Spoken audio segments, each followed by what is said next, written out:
Albert Einstein, born 1879, enjoyed what people call his miracle year in 1905 when he was 26. Only after he'd struggled with his teachers and only after he'd struggled at school. Emily Dickinson was born in 1830 and didn't enjoy any real success at all until she was in her 30s, which in those days was considered relatively late. Same as Agatha Christie, born in 1890, didn't achieve any success till she was in her 30s. Eleanor Roosevelt, born 1884, First Lady of American politics, transformed American politics, transformed what it is to be a First Lady. Didn't really do anything until the 1920s, even the 30s and 40s. This wasn't early. Philip Schultz, American poet, born 1945, didn't achieve anything until his 30s.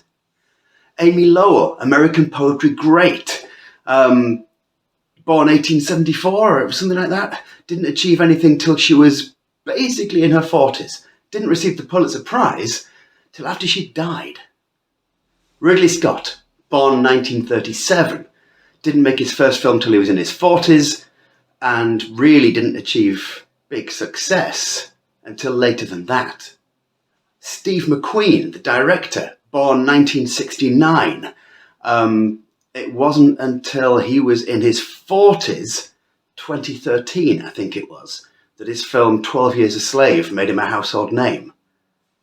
Ingvar Kamprad, if I've pronounced that name correctly, the IKEA guy, born 1926. It wasn't until the 70s that IKEA really took off and he became a household name.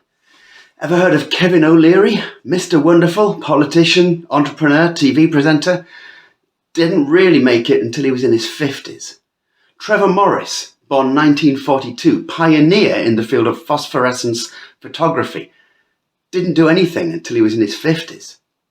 The Nobel Prize-winning immunologist Baruch Basanev, please forgive me if I pronounced that wrongly, born in the 1920s, early 1920s, didn't achieve anything till he was 60, Nobel Prize winner. These are what you might call late bloomers. They're all what you might call dyslexics. In other words, they're late blooming dyslexics.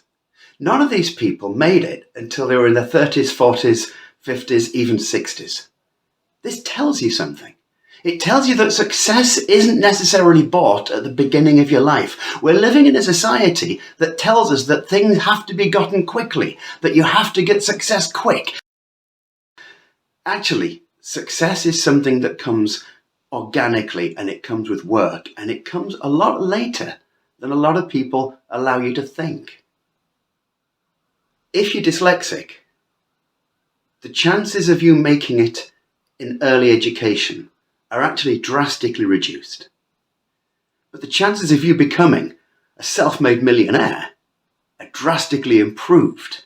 We know this from the statistics. The point of this is this. We all have trouble at school.